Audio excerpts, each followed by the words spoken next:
Silvia Álava, que es psicóloga educativa, y en EduForum, aquí en ACADE. Ante todo, muchísimas gracias por venir y muchísimas gracias por la intervención que has tenido, que ha estado muy bien. Pues oye, muchísimas gracias a vosotros por haberme invitado a pasar el día con vosotros.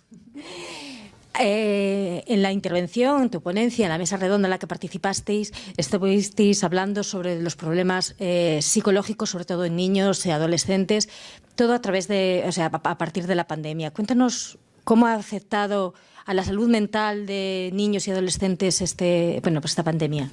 A ver, lo que tenemos que pensar es que la pandemia nos ha pasado una factura a nivel mental, de salud mental, a todos, muchísimo, altísima, desde los más pequeños hasta los más mayores, niños, adolescentes e incluso los adultos. ¿Qué es lo que ha pasado? Pues tenemos que pensar que todos, más o menos, antes del confinamiento, teníamos unas estrategias de regulación emocional que las hacíamos un poquito de forma innata, ¿no? Pues por ejemplo, nosotros, los adultos, tienes un mal día, pero luego después del trabajo te vas a tomar algo, ¿no? Ese ratillo con a lo mejor los compañeros, esas pequeñas escapadas que estábamos haciendo, todos hacíamos cositas que nos ayudaban a regular, y los niños también jugaban con sus compañeros, ¿no? Los adolescentes quedaban, estaban por ahí por los parques. Teníamos esas estrategias que lo hacíamos sin ser conscientes, lo hacíamos de forma innata. ¿Qué ha ocurrido? Llega el confinamiento, tenemos que meternos en casa, no podemos utilizar esas estrategias de regulación emocional, pero lo que es peor, que es que cuando salimos a los 3 meses, con todas las restricciones que hemos tenido, tampoco las hemos podido utilizar, y eso ha afectado mucho a la salud mental. Además se junta que, bueno, los niños, pues no todos entendieron bien la situación. Sabemos que muchos papás, muchas mamás tuvieron que estar teletrabajando. ¿Qué pasó con los más pequeños y el teletrabajo? Sentían como mucha rabia, como mucho enfado, porque no entendían que papá, mamá está en casa y encima no me está atendiendo a mí. Está con un ordenador, no entiendo qué es lo que está ocurriendo. El adolescente sí que lo podía llegar a entender, pero lo que echaba mucho de menos era su grupo. ¿Por qué? Porque durante la adolescencia la personalidad se construye a través del grupo de iguales. Y el grupo de iguales tenía un acceso muy restringido. Primero metidos en casa y luego, pues por ejemplo, podían quedar, pero solamente podían quedar 6. No más. Entonces, todas esas restricciones han pasado bastante factura a nivel de salud mental. Incluso podemos decir que se han incrementado muchísimo los trastornos de salud mental en la infancia y sobre todo en la adolescencia. En la adolescencia, mucho cuidado, porque además los problemas que estamos viendo son especialmente graves. Pues TCA, trastornos de ansiedad, de depresión, mucha ideación suicida, ¿no? Esas ideas autolíticas, también autolesiones. Tenemos que cuidar bien la salud mental en estas edades. Precisamente, ¿qué hablas de estrategias? ¿Cuáles son entonces esas nuevas estrategias que tendríamos que estar o que tendríamos que enseñarles o aprender todos para poder regularnos? Yo creo, fíjate, me encanta cómo lo has dicho. ¿Se las tenemos que enseñar o las tenemos que aprender todos? Las tenemos que aprender todos. ¿Por qué? Lo primero de todo, porque tenemos que pensar que estamos hablando de unas edades en las que los niños e incluso los adolescentes todavía no son capaces de regular al 100% sus emociones. ¿Por qué?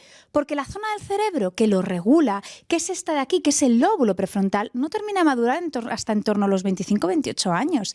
Necesitan que sus adultos de referencia, padre, madre, profes, les ayudemos a lo que se llama corregular. Es decir, que les vayamos explicando, pues es que yo creo que te sientes de esta forma, porque ha ocurrido esto, por eso actuaste de esta manera, y qué es lo que podríamos hacer. Luego, lo primero que tenemos que hacer es aprendernos nosotros en primera persona para también hay un poco ser el modelo y poderles ayudar a ellos.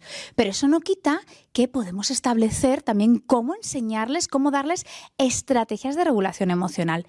Pero es que primero lo que hay que trabajar son todas las habilidades de la inteligencia emocional. Yo no puedo regular algo, una emoción que no soy consciente que estoy sintiendo. Luego, lo primero que tenemos que enseñarles es la percepción emocional, es decir, soy consciente de la emoción que estoy sintiendo. Además, les soy capaz de poner nombre, de entender la información que me está dando esa emoción, qué es lo que me está ocurriendo, por qué yo me siento así. ¿Cómo me hace que actúe?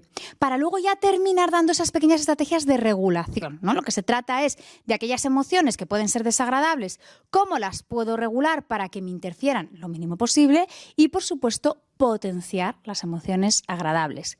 Lo que no funciona, lo que estamos viendo, por desgracia, en muchas familias, en muchos papás, con todo lo que hemos sufrido, con lo mal que lo ha pasado, que no sufra, que no le pase nada, que no le pase nada, que no se nos frustre, que no haya nada.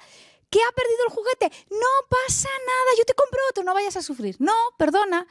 A lo mejor es una buena técnica y un buen momento para trabajar esto que decimos de las emociones. ¿Perdiste la pelota en el colegio? Ah, por eso estás triste. La emoción se llama tristeza. La causa, comprensión emocional, porque perdiste la pelota.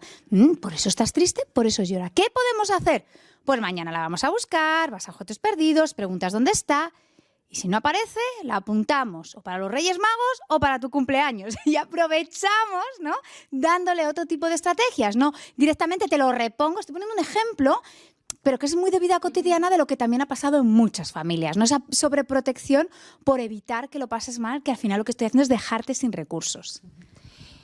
Hablabais también en la intervención, algo que me pareció muy interesante y que es verdad que puede estar un poco olvidado. ¿Cómo pueden ayudarse a los profesores? Porque evidentemente los profesores también han sufrido, también son adultos, también son padres o hermanos. ¿Y se les ha ayudado a los profesores? Yo creo que los profesores han sido de los sectores de población que más han trabajado durante toda la pandemia, que más se les ha exigido y que nos ha costado mucho reconocer la labor que han hecho. ¿Por qué? Porque durante la pandemia no solamente les hemos pedido tienes que dar clase en un sistema completamente diferente, porque de la noche a la mañana de repente tenemos que pasar a la clase online, que necesita una preparación completamente diferente que una clase ordinaria, y una cantidad de horas también muchísimo mayor. Tienes que aprender desde el sistema operativo cómo dar esas clases, pero es que no solamente es eso, es que además tienes que hacer de enfermero, de enfermera, para ver ahí un poco qué está ocurriendo, si se estaban cumpliendo las medidas no sanitarias que se estaban diciendo, de psicólogo, a ver, detecta si hay algún niño que tenga algún problema emocional, de policía, es que no te puedes juntar, que este no está en tu burbuja, que este... Entonces, les hemos exigido muchísimas cosas y se nos ha olvidado algo que es fundamental. Que es cierto que ha habido muchos coles que lo han hecho, pero no todos, que es ¿y tú cómo estás? ¿Y tú cómo te encuentras? ¿Qué es lo que tú necesitas? Hay que cuidar a los profesores, porque si no cuidamos a los profesores es materialmente imposible que ellos cuiden de los alumnos. Luego llega el momento de poner el foco en cuidar a los profesores. Y además con los profesores está ocurriendo una cosa muy curiosa.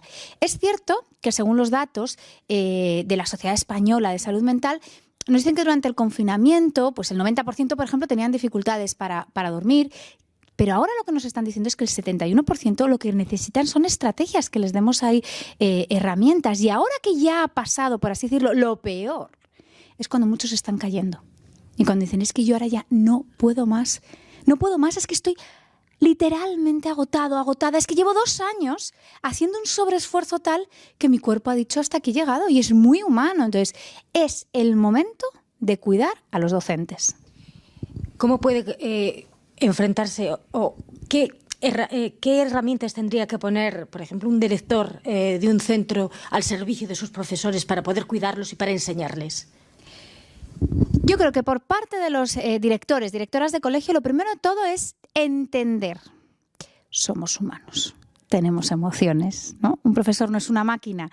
Y es que el problema es que cuando llegamos al aula no podemos llegar y decir, como entro en el colegio, modo avión en mi cerebro, emociones fuera. Somos emociones, hay que aprender a utilizar esas emociones para el aprendizaje y también para sentirnos mejor. Entonces, hay que favorecer espacios de cuidado, pero también espacios de autocuidado, ¿no? Hemos hecho, por ejemplo, muchos talleres y muchos cursos en los que les enseñábamos a los profesores cómo cuidarte tú mismo, ese autocuidado, qué cosas podemos hacer, cómo saber cuándo estamos desbordados.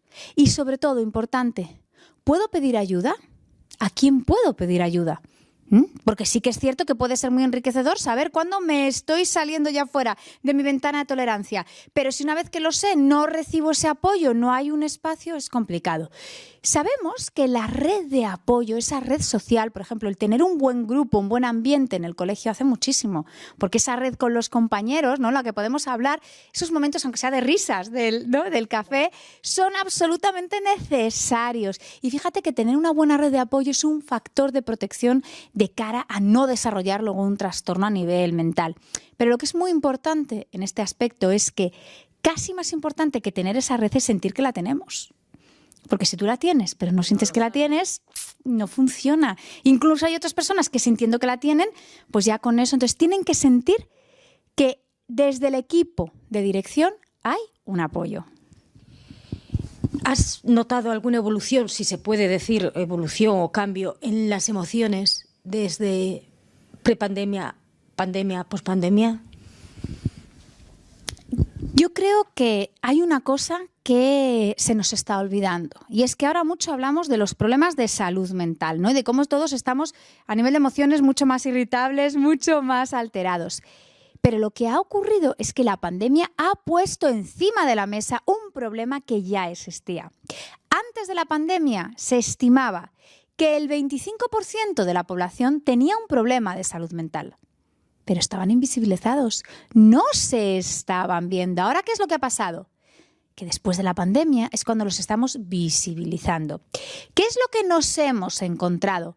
Durante la pandemia muchísima irritación, muchísima frustración. Al final, todos, prácticamente todos, es que los alumnos, los padres, nosotros como docentes, estábamos fuera de nuestra ventana de tolerancia. ¿Por qué? Porque hay cosas como pueden ser la novedad, la sensación de no control, la incertidumbre, la amenaza. Eso a todos nos hace que nos pongamos en tensión. Y hemos estado así prácticamente 2 años. Entonces, esas eran las emociones quizás más predominantes. Ahora ya eso se está empezando a pasar. Pero nos encontramos, ¿no?, con mucho cansancio, mucho agotamiento por parte de los profesores y por parte de adolescentes, por ejemplo, también mucha frustración y mucho enfado, mucha rabia. Es de, me has robado 2 años de mi vida. No te los hemos robado, pero sí que es verdad que ese sentimiento de los he perdido está ahí y hay que trabajarlo. Además, la adolescencia es una de las etapas más complicadas de desarrollo del ser humano, mentalmente, físicamente, lo tiene todo casi en contra, ¿no? O sea que ayudarles es fundamental para crear una sociedad de futuro más sana. O sea, Silvia, muchísimas gracias por atendernos, gracias por estar con nosotros y gracias por tu intervención. Pues oye, muchísimas gracias por invitarme y muchas gracias a todos que habéis acudido hoy o que estáis viendo este vídeo. Gracias.